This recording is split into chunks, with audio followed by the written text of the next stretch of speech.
Strategi finansial ala orang China. Orang China dikenal sebagai salah satu bangsa yang sukses dalam bidang bisnis dan keuangan. Banyak konglomerat, pengusaha, dan investor yang berasal dari keturunan China, baik di dalam maupun luar negeri. Apa rahasia di balik kesuksesan mereka? Bagaimana cara mereka mengatur dan mengembangkan keuangan mereka? Namun sebelum kita lanjut, silahkan subscribe, like, dan komen. Yang subscribe saya doakan banyak rezeki dan dimudahkan segala urusannya. Amin.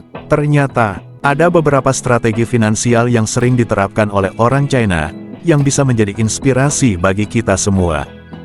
Berikut ini adalah beberapa di antaranya. Pertama, berbisnis sejak dini. Orang China biasanya tidak menunggu sampai dewasa untuk mulai berbisnis. Mereka sudah belajar berbisnis sejak kecil, baik dengan membantu orang tua, keluarga, atau teman, maupun dengan mencari peluang sendiri. Dengan begitu, mereka bisa mengasah kemampuan, pengalaman, dan jaringan bisnis mereka sejak dini.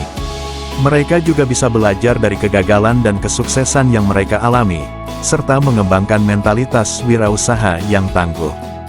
Kedua, bijak mengelola uang. Orang China sangat menghargai uang yang mereka peroleh. Mereka tidak suka membuang-buang uang untuk hal-hal yang tidak penting atau berlebihan. Mereka lebih memilih hidup secara sederhana, hemat, dan efisien. Mereka juga disiplin dalam menabung, berinvestasi, dan mengalokasikan uang mereka untuk hal-hal yang produktif dan menguntungkan. Mereka tidak suka berutang, apalagi dengan bunga tinggi. Mereka lebih suka membayar tunai atau mencari pinjaman dengan bunga rendah. Ketiga, berpikir jauh untuk masa depan. Orang China tidak hanya berpikir untuk saat ini, tetapi juga untuk masa depan. Mereka selalu memiliki visi, misi, dan tujuan yang jelas dalam berbisnis dan berkeuangan. Mereka juga selalu membuat rencana, anggaran, dan proyeksi yang realistis dan terukur. Mereka tidak mudah tergiur oleh janji-janji manis atau iming-iming cepat kaya. Mereka lebih suka berbisnis dengan cara yang berkelanjutan, bertanggung jawab, dan beretika. Keempat, perputaran uang lebih penting dari untung yang besar. Orang China sangat mengerti bahwa uang yang berputar akan menghasilkan lebih banyak uang. Mereka tidak terpaku pada untung yang besar, tetapi lebih fokus pada frekuensi, kuantitas, dan kualitas transaksi yang mereka lakukan.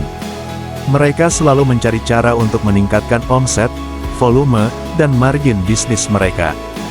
Mereka juga tidak segan untuk memberikan diskon, bonus, atau insentif kepada pelanggan, mitra, atau karyawan mereka, asalkan bisa meningkatkan loyalitas, kepuasan, dan kerjasama mereka. Kelima, menerapkan mental guangxi. Guangxi adalah model hubungan sosial tradisional di China, yang berdasarkan pada kerjasama, timbal balik, dan kepercayaan yang saling menguntungkan. Orang China sangat menghargai dan menjaga guangxi mereka dengan orang-orang yang terkait dengan bisnis dan keuangan mereka. Mereka selalu berusaha untuk memberikan nilai tambah, solusi, dan manfaat kepada orang-orang yang mereka kenal. Mereka juga selalu menghormati, menghargai, dan membantu orang-orang yang membutuhkan.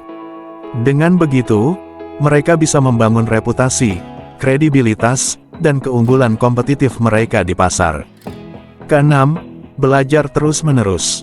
Orang China tidak pernah merasa puas dengan apa yang mereka miliki atau capai. Mereka selalu ingin belajar, berkembang, dan berinovasi. Mereka selalu mengikuti perkembangan zaman, teknologi, dan informasi. Mereka juga selalu mencari inspirasi, ide, dan peluang baru. Mereka tidak takut untuk mencoba hal-hal yang berbeda, unik, atau bahkan aneh. Mereka juga tidak malu untuk bertanya, mendengar, atau meminta saran dari orang-orang yang lebih berpengalaman, ahli, atau sukses. Itulah beberapa strategi finansial ala orang China yang bisa Anda tiru atau adaptasi. Tentu saja, Anda tidak harus mengikuti semua strategi tersebut secara kaku atau buta. Anda bisa menyesuaikan dengan kondisi, situasi, dan preferensi Anda sendiri. Yang terpenting adalah Anda memiliki komitmen, konsistensi, dan kreativitas dalam mengelola dan mengembangkan keuangan Anda. Semoga bermanfaat. Jangan lupa subscribe, like, dan komen. Terima kasih sudah menonton.